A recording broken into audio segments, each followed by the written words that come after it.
ഇല്ല, ഞാനിത് സമ്മതിക്കില്ല. ഈ വിവാഹം നടക്കില്ല.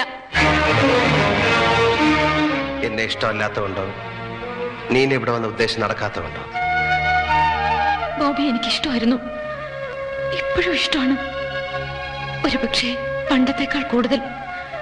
അന്ന് എന്റെ കുടുംബത്തിൽ നടന്ന ദുരന്തം ബോബിയെ അറിയിക്കാനാണ് ഞാൻ റൂമിൽ വന്നത്.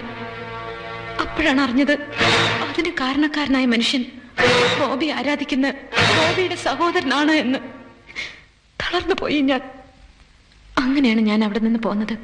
പിന്നീട് എന്റെ സഹോദരി മരിച്ചപ്പോ ഈ കുഞ്ഞൊരിക്കലും ബേബിച്ചായനൊരു ഉപദ്രവമാവരുതെന്ന് അവൾ എന്നെ കൊണ്ട് സത്യം ചെയ്യിച്ചു. അത് ഞാൻ പാലിക്കുമായിരുന്നു. പക്ഷേ ഇനി എന്നെ കൊണ്ട് അതിന് കഴിയില്ല. കാരണം? ചോദിക്കരുത്, അത് ഞാൻ പറയില്ല. എന്തുകൊണ്ട്?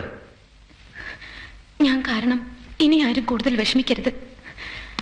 ബേബിയുടെ കുഞ്ഞാണെന്ന് പറഞ്ഞ് ഞാൻ ഇവിടെ വന്നിരുന്നെങ്കിൽ ഒരു തെളിവ് എനിക്ക് ഉണ്ടാവില്ലായിരുന്നു.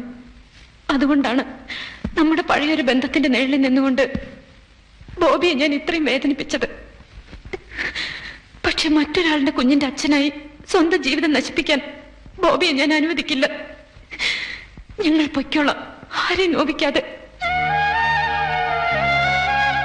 ഒരിക്കൽ നീ എന്നെ വല്ലാതെ വേദനിപ്പിച്ചാ പോയത്. സമയമെടുത്ത് ഒരുപാട് അത് മറക്കാൻ. എല്ലാം മറന്നു കഴിഞ്ഞപ്പോ ഓർമ്മിപ്പിക്കാൻ വീണ്ടും വന്നു.